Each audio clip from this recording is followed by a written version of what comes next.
Hi అండి. రాణం చేతి వంటలో ఈరోజైతే ఆకుకూర పప్పు చేసేసుకున్నామండి. ముందుగా అయితే కుక్కర్ పెట్టేసుకున్నాను.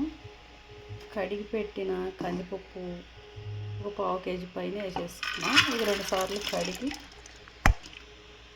ఇలా పెట్టానండి. దీనిలోకి అయితే ఆకుకూర వేసేసుకున్నాం. ఈ ఆకుకూర కూడా కడిగి పెట్టానండి. ఇది కొయ్యి తోటకూర అంటారు కదండి, అదే ఆకుకూర.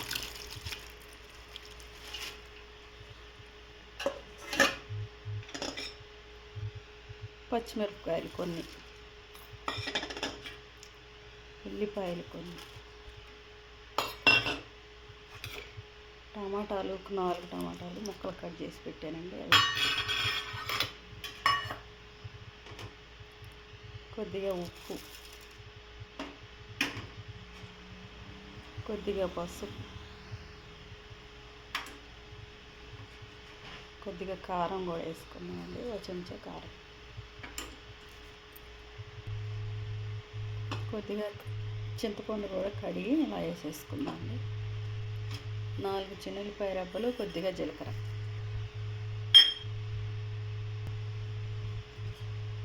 వాటర్ పోసేసుకొని మూత పెట్టేసుకుంటాం.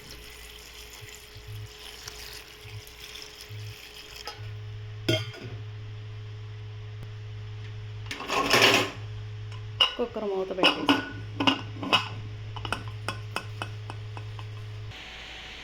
కుక్కర్ అయితే పెట్టేసుకున్నామండి. ఇప్పుడు స్టవ్ ఆన్ చేసుకుందాం.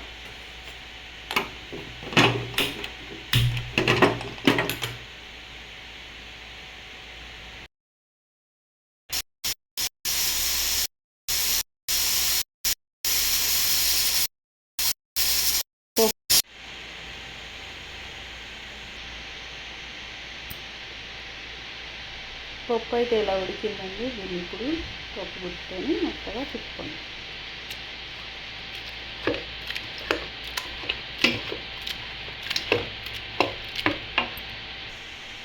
పప్పు అయితే ఇలా తిప్పి పెట్టామండి. ఇప్పుడు పోపు పెట్టేసుకోండి. స్టవ్ ఆన్ చేసుకోండి.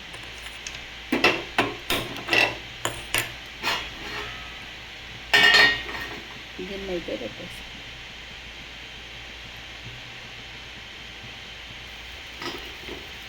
ఆయిల్ పోసేసుకుందాం.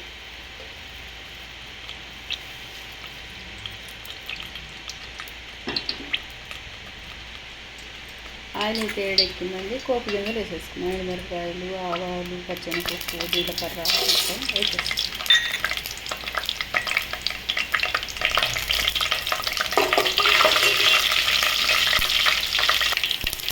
ఆవాలు అయితే చుట్టుపాట అంటున్నారండి. ఇప్పుడైతే 4 చిన్నులపాయ రబ్బలు మెత్తగా దంచి ఉల్లిపాయలు కూడా కొన్ని కరివేపాకు కొద్దిగా వేసి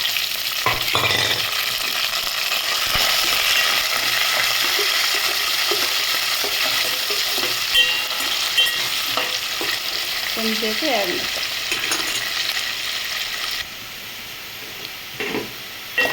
తాలింపు అయితే వేగిందండి. ఇప్పుడు తిప్పి పెట్టిన పప్పు అయితే ఇందులో వేసేద్దాం.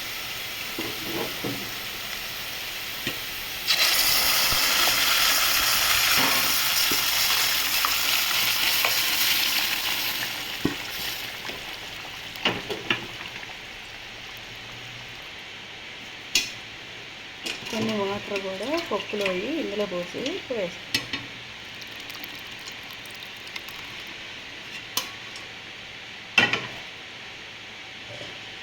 ఒకసారి మొత్తం కలుపుతాం.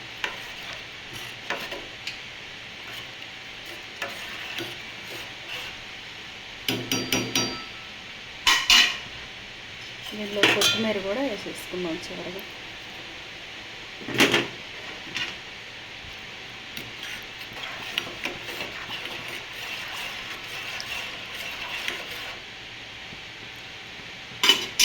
ఇంతేనండి, ఆకుకూర పప్పు అయితే రెడీ అయిపోయింది.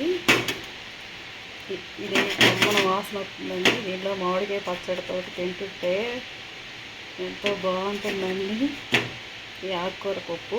మీకు కూడా నచ్చినట్టయితే మీరు కూడా చేసుకొని తినండి. వీడియో కానీ నచ్చినట్టయితే లైక్ చేయండి.